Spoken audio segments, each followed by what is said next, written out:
नमस्कार दोस्तों, हमारे चैनल प्रेम सागर ऑफिशियल 1 2 3 में दोस्तों आपका स्वागत है। हर हर महादेव। कैसे हैं आप सब? देखिए, आज का यह वीडियो बहुत ही खास होने वाला है। आप सभी लोग जानते हैं कि 17 जनवरी 2025 यानी शुक्रवार के दिन माघ महीने की चतुर्थी तिथि पड़ रही है और उसे तिलकूट और सकट चौथ के नाम से जाना जाता है। और दोस्तों, कहा जाता है कि संकट चौथ के दिन गणेश जी की पूजा की जाती है और इसी दिन किया गया 2 दीपक वाला उपाय कभी भी विफल नहीं जाता है। अगर आपने भी इस महीने में ये उपाय नहीं किया है तो इस उपाय से चूकना मत दोस्तों, क्योंकि इसी दिन किया जाने वाला पंडित जी द्वारा बताया गया 2 दीपक वाला उपाय आप लोगों को जरूर करना चाहिए।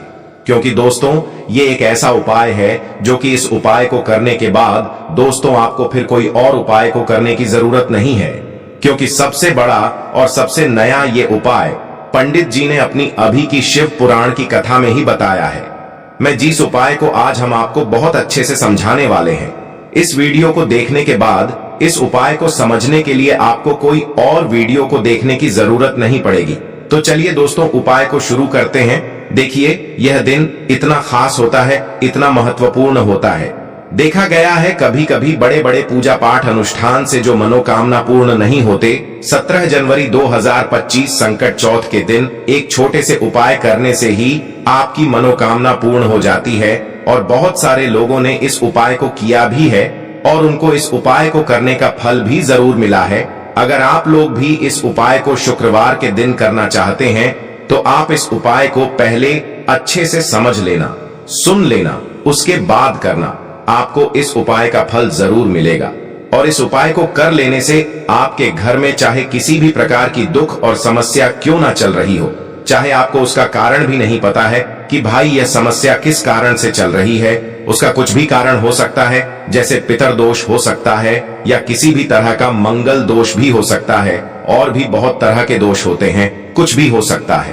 पर आपको इस उपाय को करने के लिए आपको अपने दोष को पता लगाने की भी जरूरत नहीं है। बस संकट चौथ के दिन आपको इस 2 दीपक वाले उपाय को आप लोगों को कर लेना है। ये एक ऐसा उपाय है जिस उपाय को अगर किसी विशेष दिन पर किया जाए तो भाई उस विशेष दिन का जो है वह तो हमें मिलता ही मिलता है, पर हमने उस दिन पर इस दीपक वाले उपाय को किया है तो हमें उससे भी बड़ा फल मिलता है और फल बहुत जल्दी मिलता है, क्योंकि आप इस उपाय को बहुत ही बड़े और विशेष दिन पर कर रहे हो। क्योंकि दोस्तों, 17 जनवरी 2025 यानी कि शुक्रवार के दिन चतुर्थी तिथि का बहुत ही ज्यादा बड़ा महत्व होता है। इसीलिए दोस्तों, आज की इस वीडियो में हम आप लोगों को 2 दीपक वाला उपाय समझाएंगे, जिस उपाय को करने से अगर आपकी किसी भी प्रकार की मनोकामना है, किसी भी प्रकार की परेशानी है, सबसे ज्यादा समस्याएं आपके जीवन में ही है। अगर आपको धन प्राप्ति नहीं हो पा रहा है, रुपए पैसे की आपके घर में लगातार दिक्कत परेशानियां चलती चली आ रही हैं, आपका व्यापार, आपकी नौकरी अगर अच्छे से नहीं चल रहे हैं, जिसकी वजह से घर में लगातार आर्थिक समस्याएं बनी रहती हैं, घर का कोई ना कोई सदस्य अगर बीमार रहता है, आपस में एक दूसरे से लड़ाई झगड़ा होता रहता है, किसी की अगर बनती नहीं है, तो पूज्य गुरु जी ने कहा है कि जब आपके जीवन में ऐसी परिस्थितियां आ जाएं कि आप एक एक रुपये खर्च करने से पहले कई बार सोचने लगे हो, आपको धन प्राप्ति अगर नहीं हो पा रहा हो, तो आपको सिर्फ और सिर्फ 2 दीपक से एक ऐसा विशेष उपाय करना है जो आपकी इन। लेकिन उससे पहले जो भी मेरे भाई मेरी प्यारी बहनें आज चैनल पर पहली बार आए हैं या मेरी आवाज आज पहली बार सुन रहे हैं, अगर आप भी महादेव के सच्चे भक्त हैं तो वीडियो को लाइक और चैनल को सब्सक्राइब जरूर कर लें और कमेंट बॉक्स में लिखे हर हर महादेव। तो चलिए बात करते हैं हमारे पहले उपाय की। देखिए, इस उपाय के लिए आपको 2 दीपक लेने होंगे।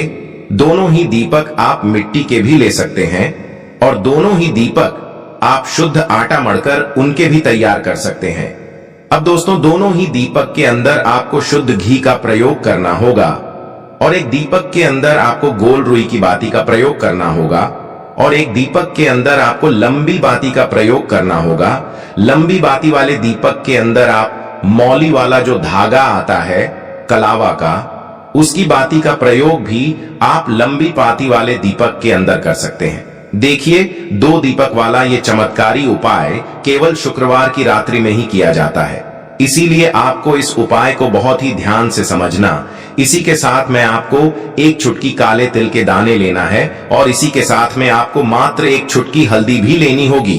अब दोस्तों, ये सभी सामग्री लेकर के आपको रात्रि के समय पहुंच जाना है अपने घर में, जहां कहीं भी तुलसी जी का पौधा, तुलसी माता का निवास स्थान है, वहां पर देखिए दोस्तों, सबसे पहले तो आपके पास जो एक गोल बाती का दीपक, उसे आपको तुलसी जी के वहां पर प्रज्वलित करना है। दीपक को प्रज्वलित करते समय आपको ओम नमो भगवते वासुदेवाय इस मंत्र का 11 बार जाप कर लेना है।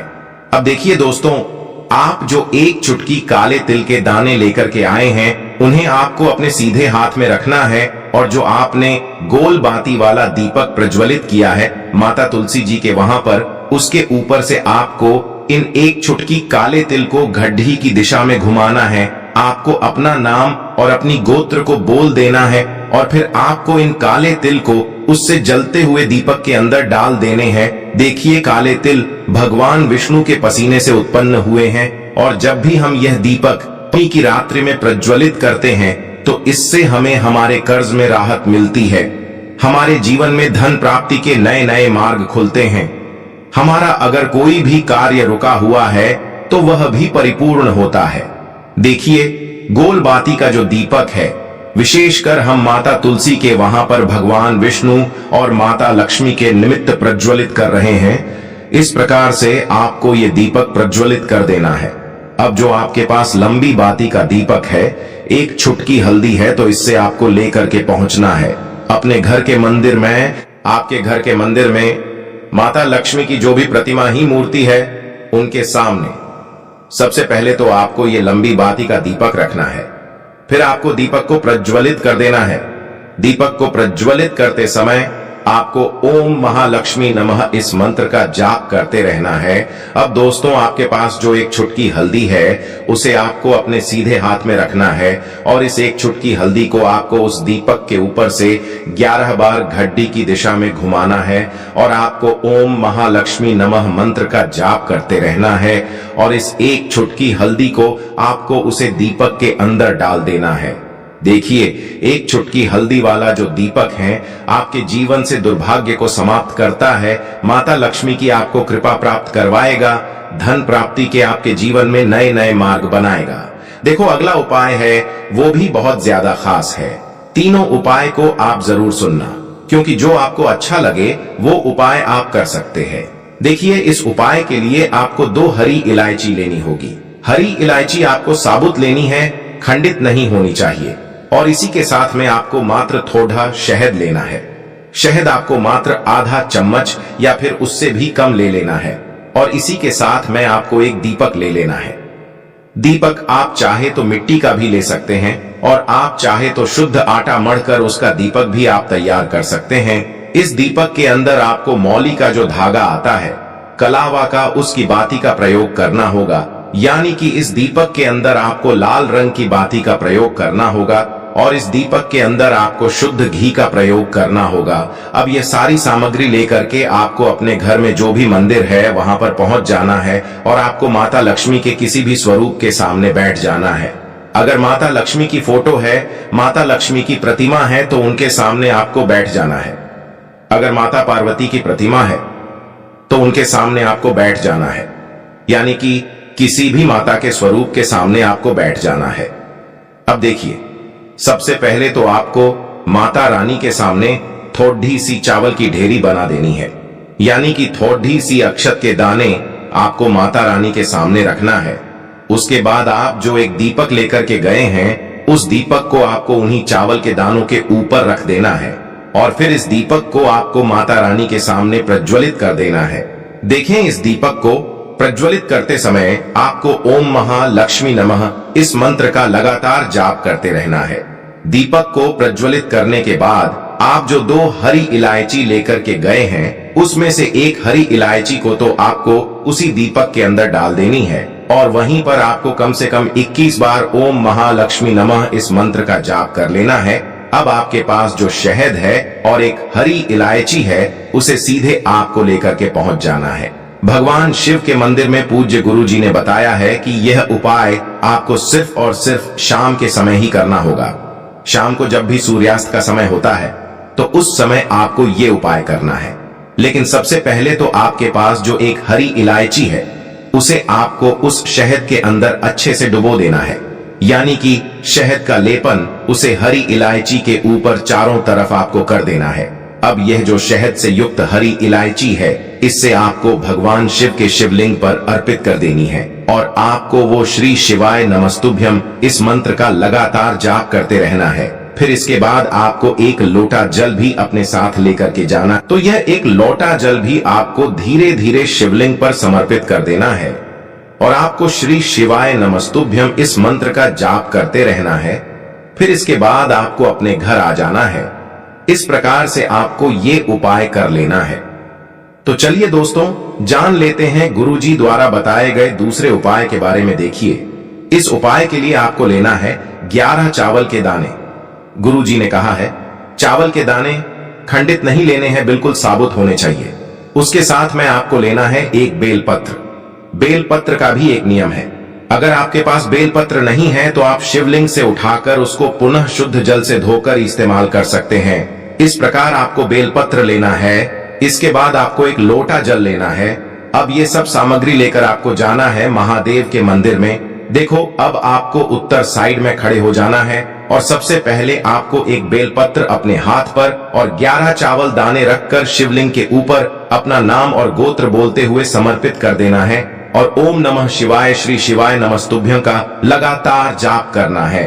अब आपको जो एक लोटा जल साथ में लेकर आए थे उसे धीरे धीरे बेलपत्र और चावल दाने के ठीक ऊपर आपको समर्पित करते जाना है और शिव पुराण के मूल मंत्र श्री शिवाय नमस्तुभ्यं का 11 बार जाप करना है और अपनी मनोकामना बोलते जाना है। देखो, बस छोटा सा उपाय करना है, देखना एक दिन आपके सब काम बनने लग जाएंगे। गुरुजी का बहुत ही विशेष उपाय है। चलते हैं तीसरे उपाय की तरफ। देखिए, इस उपाय के लिए आपको एक तांबे के पात्र के अंदर सबसे पहले अपने घर से शुद्ध जल लेना है। फिर इसी के साथ में आपको मात्र थोड़ा सा शहद लेना होगा। शहद आपको आधा चम्मच या फिर उससे भी कम लेना है और इसी के साथ में आपको एक प्यारी सी बेलपत्र ले लेनी है। बेलपत्र यदि आपको नहीं मिल पाती है तो भगवान शिव के शिवलिंग पर चढ़ी हुई बेलपत्रों को आप पुण्य शुद्ध जल से धोकर के उपयोग कर सकते हैं और बेलपत्र जो है वह कहीं से भी कटी फटी खंडित नहीं होनी चाहिए।